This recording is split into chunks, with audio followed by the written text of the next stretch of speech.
Imagine this. You build a rocket company from scratch. Wall Street calls you delusional. Hedge funds short your vision. Analysts write headlines calling your valuation science fiction.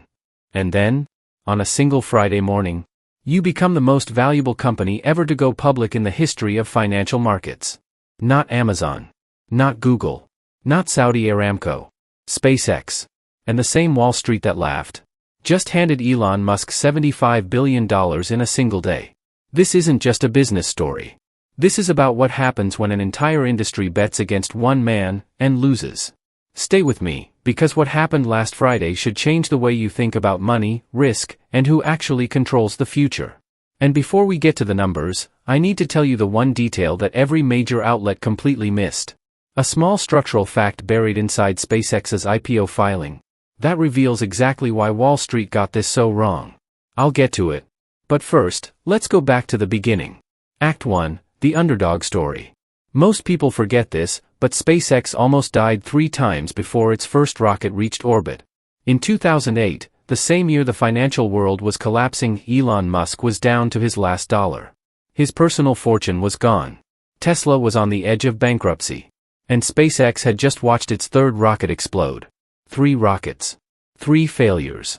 Enough money for exactly one more attempt. The 4th Falcon 1 launch succeeded. NASA noticed. Gave SpaceX a contract. And the company survived. Fast forward to June 12, 2026. SpaceX goes public on the Nasdaq under the ticker SPCX at $135 a share. The IPO raises $75 billion in a single offering, more than 3 times what Alibaba raised in 2014, which was the previous record holder. The valuation? $1.77 trillion. To put that in perspective, that's bigger than Walmart, JP Morgan, and ExxonMobil combined. And shares jumped 19% on day one, pushing the market cap past $2 trillion. Making Elon Musk, officially, the world's first trillionaire. Wall Street had one job, to price this correctly. They missed it by a mile. And here's where it gets really interesting. Because the people who actually made money on this weren't the hedge funds. Weren't the Goldman Sachs analysts. Weren't the institutional investors who got the IPO allocation. It was a different group entirely. I'll show you exactly who, in just a minute. Act 2, the numbers Wall Street couldn't process. So why did analysts get this so wrong? Because they were using the wrong rulebook. Wall Street values companies on GAAP earnings. Profit. Loss. Quarterly results. By that measure, SpaceX looks terrible. $18.67 billion in revenue in 2025, up 33%, but a net loss of $4.94 billion. The S&P 500's own index committee actually rejected SpaceX from fast-track inclusion specifically because of those losses. By every traditional Wall Street metric, this company shouldn't be worth $2 trillion. But here's what the spreadsheets missed. Starlink. SpaceX's satellite internet division generated $11.4 billion in revenue in 2025 alone, with a 63% EBITDA margin. For context, that's a margin higher than Apple's services division. Starlink now has 12 million subscribers across 164 countries. It controls 90% of the commercial rocket launch market. It has $24.4 billion in U.S. government contracts since 2008. And it merged with Elon Musk's AI company xAI in February 2026, adding Grok, data centers, and a direct play on the artificial intelligence arms race.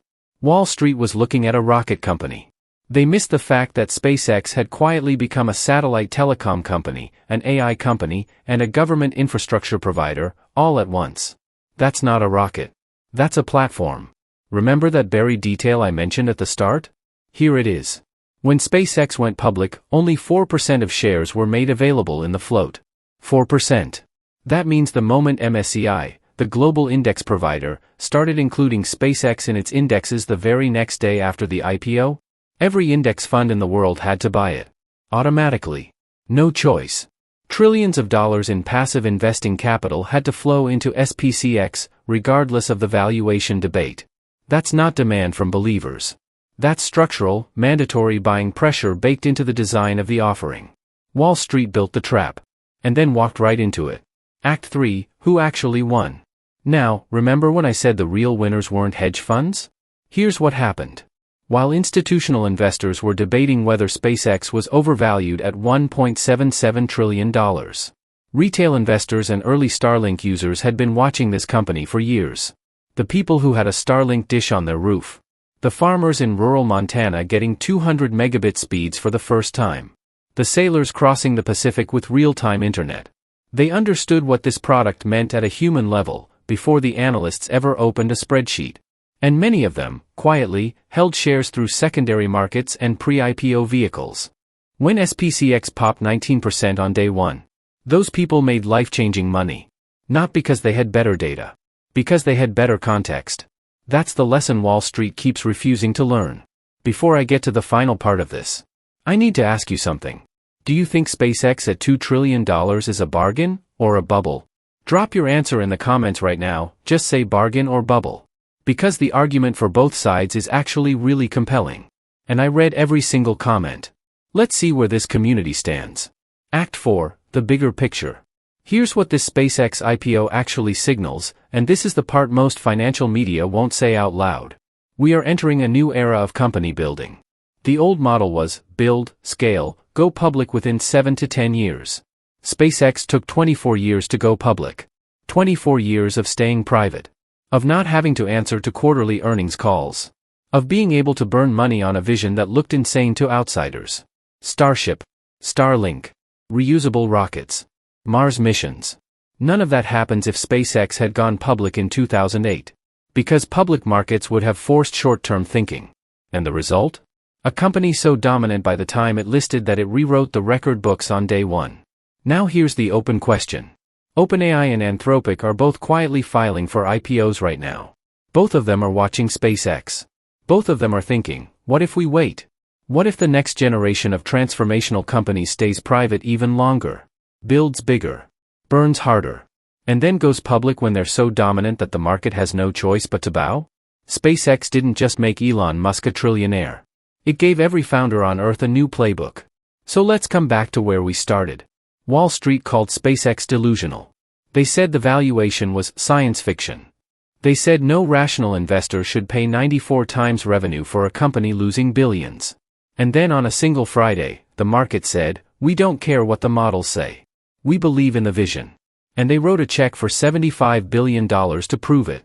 The companies that humiliate Wall Street aren't the ones with the best quarterly earnings. They're the ones building something so audaciously real that the numbers eventually have to catch up to the dream.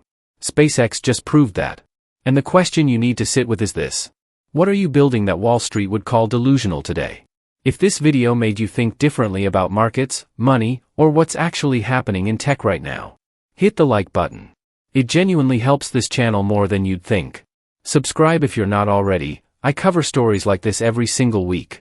The kind of stuff that takes context to understand, not just headlines. And the next video I'm dropping?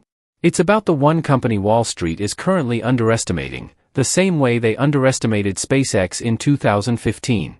The setup is almost identical. You don't want to miss that one. I'll see you there.